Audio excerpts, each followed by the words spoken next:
In regards to metta, goodwill, the Sammasambuddha, the perfectly self-awakened Buddha, taught that Dhamma practitioners, monks, novices, and all the laity need a mind that has metta or love. We will be able to keep the 5 precepts well when our mind has metta, when it has compassion, sympathetic joy, equanimity, and has mindfulness established well. We see the drawbacks and dangers of not having sila, morality, moral conduct. We see the benefit of having sila, that there arises peace and happiness, and it is the foundation to seeing the Dhamma. Developing metta is developed like a mother that is pregnant who cherishes the child in her womb, not letting anything badly affect her womb. In the same way, we have to develop metta, then our mind can have peace. So metta jetto vimutti, it is a liberation of the heart through the power of the quality of metta. It is entering the Dhamma through jetto, which is samadhi, concentration. Vimutti is liberation from ill will, from all the mental defilements. The mind that has metta through jetto vimutti is then called liberation of all the mental defilements through the samadhi from metta. So we need to train in this. There are many kammatthana meditation objects, but the sublime abiding of metta is an important meditation object that supports the other meditation objects to be well established. To train in metta till a high level of samadhi is hard to do, and then to have liberation as well, we must have a great refinement of the mind, which is related to the samadhi of the rupa jhana or arupa jhana levels. But though now we may not have a high level of samadhi, but we still need to train to have a mind of metta.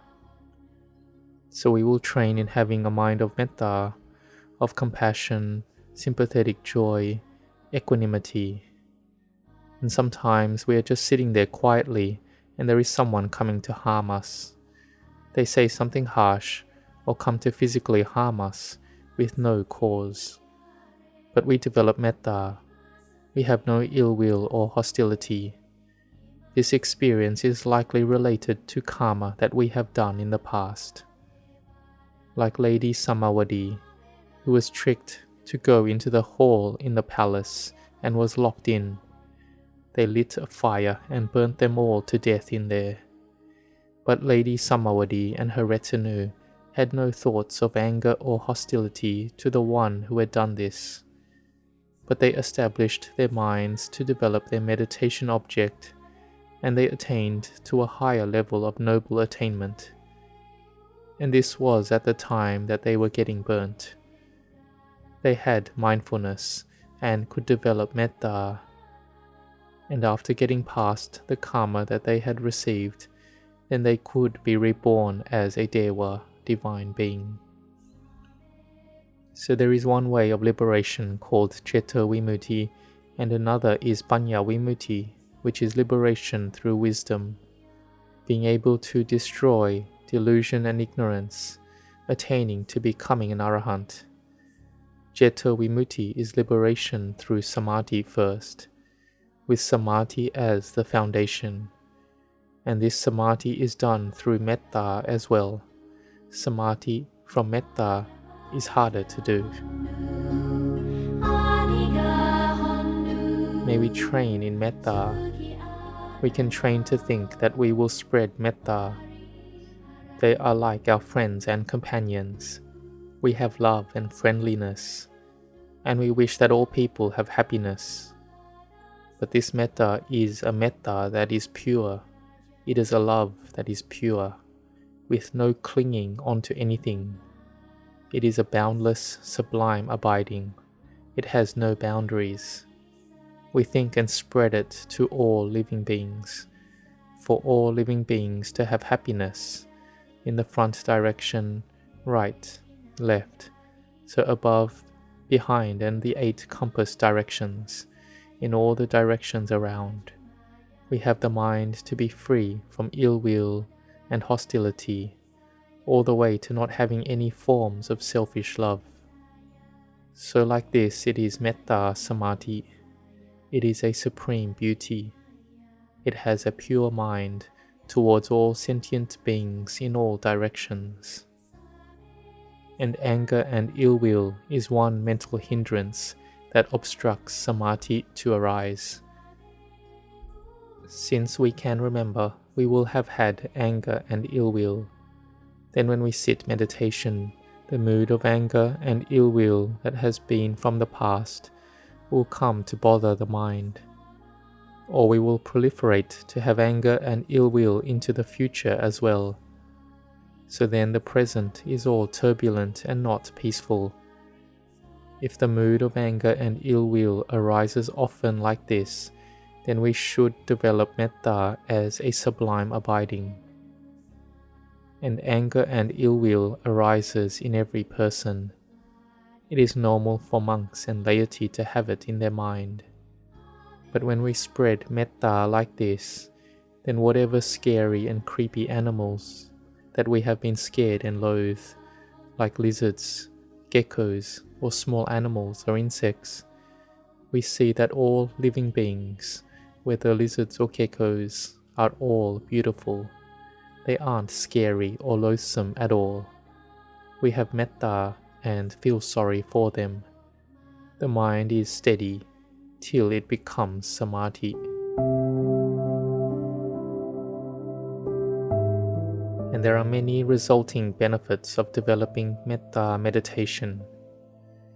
We hear that the Sammasambuddha said that whoever develops the liberation of mind of metta, who does it a lot, develops it a lot, and their heart is well established, then there are 10 benefits. One sleeps at ease, one wakes happily.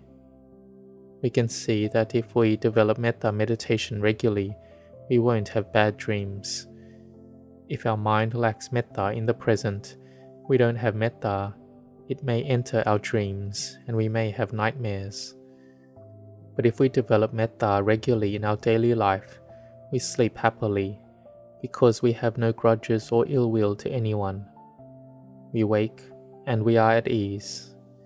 We dream of only good things that are of blessings. We don't dream and experience bad things. And one will be loved by human beings, and all non-human beings like metta, and especially the devas. They will protect us even more, because our mind has metta. If our heart has hostility and ill will, then it is hot. Our hearts are hot, and the current of hotness will burn up the body. It burns up the heart first, then burns up the body. So no one wants to come close to us. Humans don't want to come close. The devas don't protect us. And the one who develops metta has the benefit that they won't die from poison or blades and weapons. The mind is concentrated quickly. The face is clear and bright. On death, they will have mindfulness. They won't feel lost when they die. And if wisdom is not to the level of attainment, they will be reborn in a Brahma realm as a Brahma. The Buddha taught of taking care of the mind. If a monk is caught by a bandit, and they will cut us up limb from limb with a 2-handed saw, then we are to establish our mind to have metta, to not have anger or ill will to that bandit. If we have anger or ill will, then we are not a child of the Buddha. When I read this sutta, I thought, oh, this isn't easy. It shows that one who develops metta must be at a very high level. So we train in developing metta. There may be a mosquito biting us. There is a fly or a creature that bites or stings us. Then we develop metta and we forgive. Sometimes there is a dog that scratches us. We must forgive it. Sometimes a person harms us. We don't know the cause. We are just standing there, and they may come up and harm us. There are cases of others coming to slap people in the face. This can arise from karma done. We accept it as our karma. We spread metta and forgive them. We have no anger, no ill will, no hostility. We can establish our minds that when we open our eyes, we won't get angry at anyone today. We won't have ill will to anyone, no harmful or hostile thoughts. And even though our minds can't do it yet, we will still have that intention, the intention to not do it. It makes us have mindfulness come up. We try to be determined like this often. And if being intent in the morning is not enough, then before midday, at midday, after midday, in the afternoon, in the evening, before sleeping, we are also intent like this, so that our minds will abide in metta. And usually we don't have metta. The normal state of the mind doesn't have metta. But when we do have metta like this, then our samadhi is well concentrated, and it is said that being concentrated, it doesn't degrade. So we need to spread metta. May all living beings have no hostility, no affliction, no distress. May they have happiness. Be it a being that has consciousness, a being that has breath, all the creatures, to all people, to all beings, we spread metta to them. This is spreading metta in the 5 ways. If it is spreading metta in the 7 ways, then we spread metta to all men and women, those who are noble ones, to undeveloped beings, to all devas and humans, to those in lower realms of suffering. May they be free from hostility, free from affliction, free from distress. May they be free from suffering. This is spreading metta in the 7 ways. If it is spreading metta in the 10 directions, then it is as explained. It is to all the compass directions of north, south, east, west, northeast, southeast, southwest, northwest, and above and below. We spread metta to these 10 directions. We train in this every day. If we do this every day in these directions, then our mind will have peace, happiness, and coolness. Whoever sees us feels uplifted and refreshed in the Dhamma, in the quality of metta. I have paid respects to one venerable elder monk, Venerable Ajahn Kamsan of Wat Marp. I was very impressed by his metta. He gave a blessing and spread metta, and I was sitting about a meter away from him, and I had this feeling of inner coolness. His energy was very cooling. It was his energy that he was giving from the blessing spreading out. It came out from his purified heart. His quality of metta was very strong. So we need to train in it till it is samadhi, till our mind has purity. Here we see that when one has developed the quality of metta like this, then we will recollect constantly that our bodily actions, our speech and mind will be imbued with the quality of metta. This is called the 6 Saraniya Dhamma, the qualities that make one to have feelings of consideration for each other, building friendliness to each other and thinking of one another, having harmony and being of one heart. So this is metta in actions and speech, and even by way of the mind, having only good thoughts to each other. When we have gains and requisites, then we share it fairly, assisting each other. So this is beautiful. And having an equal level of sila, respecting the rules and vinaya, discipline, and having equal views. Sometimes when the husband and wife have different views, then it's hard to be together. But Dhamma practitioners who have same views, then when they are in a group, then it's beautiful. They follow the same rules, and they are intent together.